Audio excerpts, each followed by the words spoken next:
Good afternoon, my fellow Toastmasters, Toastmaster Day, area director, and guest. Sometimes you say yes to something thinking it will be a fun weekend, and it turns out to be a full-blown life lesson. That's exactly what happened when one of my colleagues, who is also a very good friend of mine, asked me to join a 50-kilometer charity cycling relay.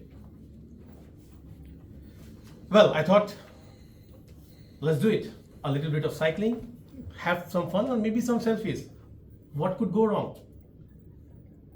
Well, soon I found out that my little weekend plan is going to be more challenging than what I imagined. On the day it started early, I rode 13 kilometers from my home to the starting point. It was me, my bike, my favorite music keeping me company. Plan was very simple. I'll ride 10 kilometers on paracycle and then switch to the regular bike and continue. If you ever not seen the paracycle, it's very low to the ground and basically is powered by your arms, not with your legs. It felt amazing. The breeze on my face, cheer from my teammates, and thrill of doing something new. It was really amazing. But soon after 5 kilometers, my arms started burning. By the time I reached 8 kilometers, I started feeling they had become like a noodles. I was just not able to hold my hands. Seeing me struggling, my teammates, they suggested, hey Mita, let's switch it up. And around 8.5, I was supposed to do 10 kilometers, but actually around 8.5 kilometers, I switched to the regular bike. Everything was going so smooth. First 10 to 12 kilometers on a regular bike, it felt amazing. Riding beside your teammates, joking, laughing, feeling unstoppable. As soon as we crossed the East Coast Park and we hit the Changi bypass, what happened, that road was pretty clean. 3 of my team sped ahead.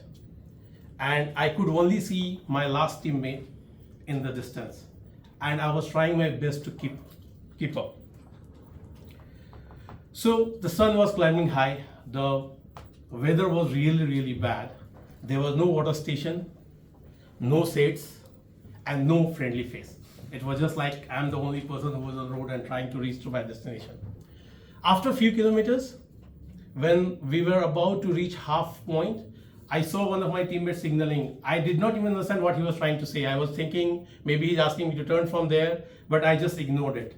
And I just met with my pace with my friend, last teammate, and I said, buddy, I'm very tired. I really want to take some rest before I continue. Well, he smiled and he said that, bro, nice, I'll see you at the finish line. And off he went. And there I was left alone. My legs started screaming, my throat was dry, and interestingly, I didn't have my phone to call for help. You know why?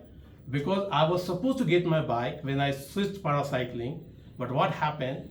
The person who was carrying my bike, he never waited for me. He was always moving forward. So there was no phone, nothing left with me. He was riding my bike and I was on the lone bike. So I kept moving. Around 30-32 kilometers, cramps hit. It was really bad, relentless. Every muscle was paining. Every pedal was feel like a battle.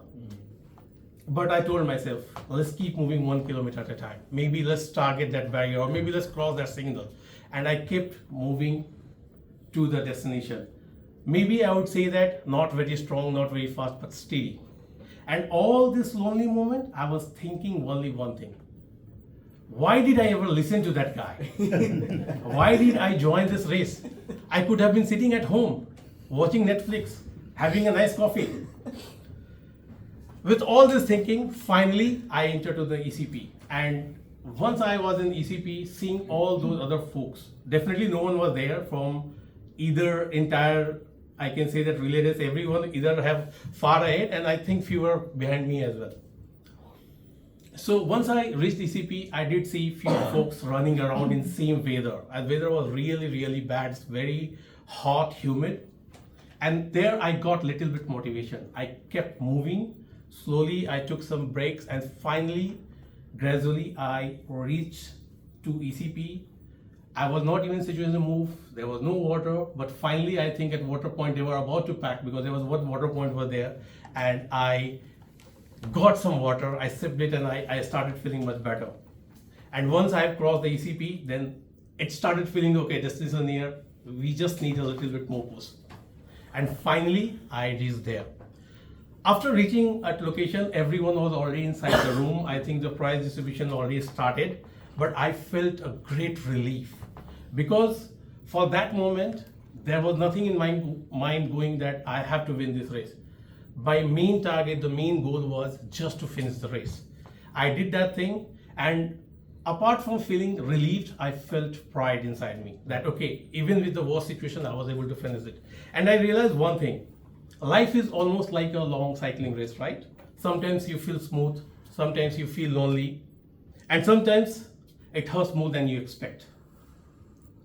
But if you keep paddling, you will reach your destination.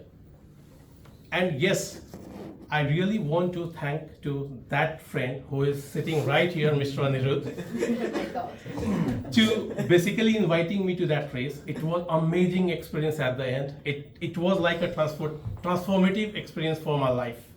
And always remember, whenever you are destined to something which is really important for you by any means or by any purpose, if you feel alone, if you feel tired, if there's no water, still keep paddling. You will reach to your destination. And trust me, that journey will be amazing, unforgettable. Thanks.